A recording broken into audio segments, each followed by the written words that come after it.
மீண்டும் அரியணை ஏறும் தேவனிவன்.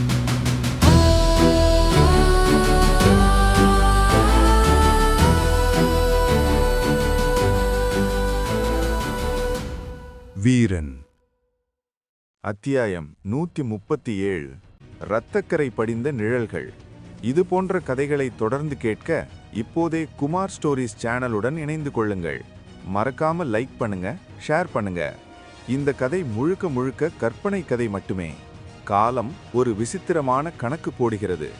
சுமத்திரையின் கையில் கட்டப்பட்டிருந்த அந்த தாயத்து வெறும் உலோகம் அல்ல. அது ஒரு தீய ஆன்மாவின் சிறைச்சாலை, ஒரு சூனியக்காரியின் புகலிடம். ஆனால் இப்போது அந்த தாயத்து மெல்ல மெல்ல அவளது மணிக்கட்டை விட்டு நழுவத் தொடங்கியது. அந்த நழுவலை உணரக்கூட சுமத்திரையிடம் உணர்வுகள் மிஞ்சி இருக்கவில்லை. ஏனெனில் அவளது உடல் இப்போது அவளது கட்டுப்பாட்டில் இல்லை. அந்த மர்மமான சவப்பெட்டியிலிருந்து பீரிட்டு வரும் அமானுஷ்ய விசை ஒரு பெரும் பாறையை நசுக்குவதைப் போல அவளது மனத்தையும் உடலையும் அழுத்திக் கொண்டிருந்தது. ஒரு மனிதனின் எண்ணங்களை சவப்பெட்டி ஆக்கிரமிக்கும் போது அங்கே சுயநினைவுக்கு இடமேது? அந்த சவப்பெட்டியின் அகோர பசி அவளை தன்பால் ஈர்த்து கொண்டிருந்தது. அதே சமயம் கீழே மரண போராட்டத்தில் ஈடுபட்டிருந்த அந்த பிசாசு கிழவி தன் அச்சாணி வேர் அழுபடுவதை சற்றும் எதிர்பார்க்கவில்லை. அவளை பொறுத்தவரை அந்த தாயத்துதான் அவளது மாய இருப்பிடம். சதுரனின் வாழ்வீழ்ச்சிக்கு தப்ப முடியாமல் போனால் சற்றென்று வள்ளியின் உடலை விட்டு வெளியேறி அந்த தாயத்திற்குள் தஞ்சம் புகுந்து விடலாம் என்பதுதான் அவளது கடைசி திட்டம். சுமத்திரையின் உடலில் இருந்த அபூர்வ சக்தியும் அந்த கையில் இருந்த தாயத்துமே அந்த கிழவிக்கு இரும்பு அரணாக திகழ்ந்தது. ஆபத்து வந்தால் ஒளிந்து கொள்ள ஒரு குகை இருக்கிறது என்ற தைரியத்தில்தான் அவள் சதுரனிடம் மல்லுகட்டினாள். ஆனால் விதி இப்போது தலைகீழாக மாறியது. அந்த சவப்பெட்டியின் காந்த விசை பிசாசு கிழவியின் தற்காப்பு அரணாக இருந்த அந்த தாயத்தை சுமத்திரையின் கையை விட்டு பிரித்து எறிந்தது. அங்கே கீழே சதுரனின் வாழ் சுழன்று கொண்டிருந்தது. காற்றின் திசையையே மாற்றும் அளவுக்கு அவனது வீழ்ச்சி உக்கிரமாக இருந்தது. திடீரென ஏதோ ஒரு மாற்றம் நிகழ்வதை உணர்ந்த சதுரன் சற்றென்று தன் தலையை நிமிர்ந்து வானத்தை பார்த்தான். அங்கே அவன் கண்ட காட்சி அவனது வீர இதயத்தையும் ஒரு கணம் அதிர வைத்தது. மேகங்களுக்கு நடுவே எந்தவித ஆதரவுமின்றி காற்றில் மிதந்தபடி சுமத்திரை வந்து கொண்டிருந்தாள். அவள் பறக்கவில்லை. ஏதோ ஒரு கண்ணுக்கு தெரியாத கயிறு அவளை இழுத்து வருவது போல இருந்தது. அவளது தலை ஒரு புறம் சோர்வாக தொங்கியிருந்தது. கண்கள் மூடியிருக்க உயிர் இருக்கிறதா இல்லையா என்றே தெரியாத ஒரு நிலையில் ஒரு சிலை போல அவள் காற்றில் நகர்ந்து வந்தாள். சுயநினைவற்ற அவளது உடலை சுற்றி ஒருவித அமானுஷ்ய நீல நிற ஒளி படர்ந்திருந்தது. சதுரன் திகைத்து போனான். என்ன ஆனது அவளுக்கு? இவள் ஏன் இவ்வளவு உயரத்தில் தன்னந்தனியாக மிதந்து வருகிறாள்? இவளை இயக்குவது தெய்வமா அல்லது பிசாசா? அவளது நிலைமை சாதாரணமாக தெரியவில்லையே. இவளது உடலுக்குள் ஏதோ ஒரு சக்தி ஊடுருவி இருக்கிறதே என்று எண்ணியவன் தன் கவனத்தை சிதறவிடாமல் இருக்க முயன்றான். தன் முன் நின்ற பிசாசு கிழவிக்கு இடைவெளி கொடுக்க விரும்பாத சதுரன் மின்னல் வேகத்தில் தனது வாளால் ஒரு சுழற்றினான். அந்த தாக்குதலின் வேகம் தாங்க முடியாமல் பிசாசு கிழவி பல அடி தூரம் பின்னோக்கி தூக்கி எறியப்பட்டாள். சதுரன் மீண்டும் தன் ஆதிக்க தாக்குதலை தொடர்ந்தான். ஆனால் இப்போது பிசாசு கிழவியின் முகத்தில் அந்த பழைய குரூரம் இல்லை. மாறாக மரணபயம் அவளது கண்களில் குடியேறியிருந்தது. ஏன் இந்த பெண் இப்போது இங்கே வருகிறாள்? இவள் கையில் இருக்கும் அந்த தாயத்தை இந்த சதுரன் பார்த்துவிட்டால் என் கதை முடிந்துவிடுமே. அதுதான் என் ஆத்மா பாதுகாப்பு என்பது தெரிந்தால் இவன் அதை ஒரே வெட்டில் தூள் தூளாக்கி விடுவானே. இப்போது நான் என்ன செய்வேன் என்று அவளது தீய மனம் பதறியது. வானத்தில் மிதக்கும் சுமத்திரை, கீழே விழப்போகும் தாயத்து, முன்னால் யமனாக நிற்கும் சதுரன் என முக்கோண போராட்டத்தில் பிசாசு கிழவி சிக்கிக்கொண்டாள். மேலே வானத்தில் மிதக்கும் சுமத்திரை, கீழே நழுவிக்கொண்டிருக்கும் தாயத்து என இக்கட்டான சூழலில் பிசாசு கிழவியின் மூளை மின்னல் வேகத்தில் வேலை செய்தது. அந்த பெண்ணை காப்பாற்றுவது போல நடித்து அவளிடம் இருக்கும் தாயத்தை மீட்க வேண்டும். அதே சமயம் இந்த சதுரனை தீர்த்து கட்டிவிட்டு அந்த சவப்பெட்டியின் ரகசியத்தை அடைய வேண்டும் என்று வஞ்சகமாக திட்டமிட்டாள். சதுரா, மரியாதையாக எனக்கு வழிவிடு, இல்லையென்றால் உன்னை சாம்பலாக்கி விடுவேன் என்று கர்ஜித்தபடி காற்றில் கையை வீசினாள். அங்கே கருப்பு புகையிலிருந்து ஒரு மாய கத்தி அவளது கையில் உருவானது. அந்த கத்தியின் முனையில் விஷமும் மந்திரமும் சொட்டின. ஆனால் சதுரன் அணுவளவும் அசையவில்லை. பிசாசு கிழவியே, உன் ஆயுள் இன்னும் சில நிமிடங்கள்தான். சுமத்திரையின் விழிப்பு வெறும் ஆரம்பம்தான்.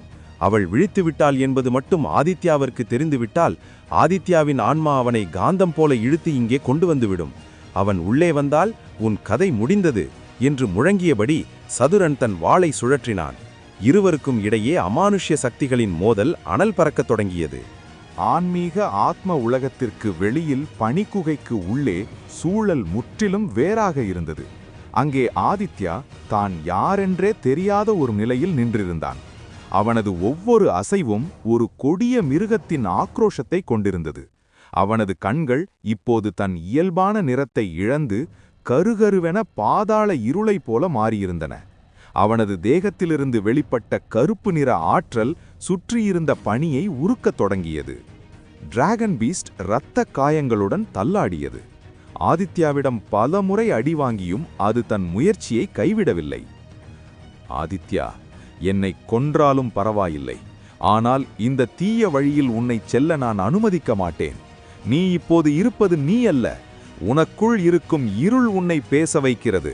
தயவு செய்து திரும்பிப்போ என்று அந்த பிரம்மாண்டமான டிராகன் பீஸ்ட் தனது காயமடைந்த கைகளை உயர்த்தி கதவை தடுத்தவாறு கரகரப்பான குரலில் எச்சரித்தது.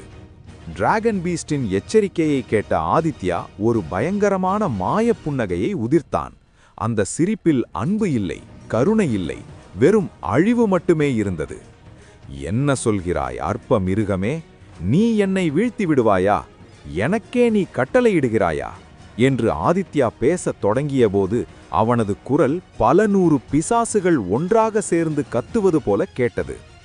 இவ்வளவு நேரம் நீ என் நண்பன் என்பதால் உன்னுடன் விளையாடினேன். ஆனால் இனி என் பாதைக்கு குறுக்கே நிற்கும் எதையும் நான் உயிரோடு வைக்க மாட்டேன். உன்னை கொன்றுவிட்டு உன் உடலின் மீது ஏறி நான் உள்ளே செல்வேன் என்றான் ஆதித்யா. இதை கேட்டுக்கொண்டிருந்த யாழிக்கு தூக்கி வாரி போட்டது. அவளது உடல் நடுங்கியது. பிரபுவா இப்படி பேசுகிறார்? பிரபு ஒருபோதும் டிராகன் பீஸ்டை மிருகமே என்று அழைத்ததில்லை. அதை தன் உயிரினும் மேலான தோழனாகவே கருதுவார். கொல்வேன் என்ற வார்த்தை பிரபுவின் அகராதியிலேயே இல்லாத ஒன்று. யாழிக்கு அப்போதுதான் உண்மை புரிந்தது. டிராகன் பீஸ்ட் பிரபுவை எதிர்ப்பது அவனிடம் இருக்கும் கோபத்தால் அல்ல, மாறாக பிரபு முழுமையாக இருளுக்கு அடிமையாகிவிட்டான் என்பதால்தான். பிரபு இப்போது ஒரு மனிதனாக இல்லை, அவன் ஒரு இருள் அவதாரமாக மாறிக்கொண்டிருக்கிறான். டிராகன் பீஸ்ட் ஏன் தன் உயிரை கொடுத்தாவது ஆதித்யாவை தடுக்கிறது என்பதன் பின்னணியில் இருக்கும் அந்த பயங்கரமான ரகசியம் யாழியை உறைய வைத்தது. பிரபு, வேண்டாம், நிறுத்துங்கள் என்று யாழி கத்தினாள். ஆனால் ஆதித்யாவின் காதுகளில் அந்த அன்பு கட்டளை விழவில்லை. அவனது கைகள் இப்போது ஒரு மாபெரும் அழிவு சக்தியை ஏந்த தயாராகின. பிரபுவின் மாற்றம் யாழியை நிலைகுலைய வைத்தது. அன்பே உருவான ஆதித்யா இப்போது அசுர வேகத்தில் அழிவின் விளிம்பில் நிற்பதை அவளால் சகித்துக் கொள்ள முடியவில்லை. எப்படியாவது பிரபுவை இந்த இருள் பிடியிலிருந்து மீட்டே தீர வேண்டும் என்று எண்ணிய யாழி தன் பலத்தையெல்லாம் திரட்டி ஒரு முடிவுக்கு வந்தது. இதுவரை யாருமே பார்த்திராத வகையில் அந்த பனிமலையே அதிரும் வண்ணம் ஒரு பிரம்மாண்டமான திருவுருவ கர்ஜனையை வெளியிட்டது. அந்த கர்ஜனை வெறும் சத்தமல்ல, அது காற்றிலிருந்த தீய அதிர்வுகளை சிதறடிக்கும் ஒரு மந்திர அதிர்வு. அப்போதுதான் ஒரு பயங்கரமான காட்சி அரங்கேறியது. ஆதித்யா தனது சிவப்பு மற்றும் நீல நிற மின்னல் வாளை ஓங்கி டிராகன் பீஸ்டின் கழுத்தை ஒரே வெட்டில் துண்டிக்க எகிரி குதித்திருந்தான். ஆனால் யாழியின் அந்த கர்ஜனை ஒரு மாய சுவரைப் போல அவனை அந்த இடத்திலேயே அந்தரத்தில் ஸ்தம்பிக்க வைத்தது.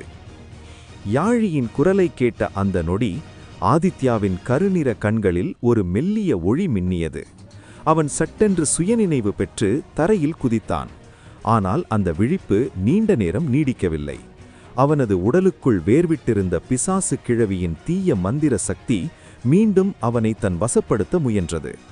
ஒரு பெரும் போராட்டமே அவனது உடலுக்குள் நடந்தது. மீண்டும் அவனது முகம் கருக்கத் தொடங்கியது. வாள் மீண்டும் உயர்ந்தது. மறுபுறம் டிராகன் பீஸ்ட் முற்றிலும் சக்தி இழந்து கிடந்தது. ஆதித்யாவின் கடைசி தாக்குதலை எதிர்கொள்ள தயார் நிலையில் மரணத்தின் வாசல் வரை சென்றுவிட்ட அந்த பிரம்மாண்டமான டிராகன் பீஸ்ட் இனி எழ முடியாது என்ற நிலையில் தனது கண்களை மூடிக்கொண்டது டிராகன் பீஸ்ட்.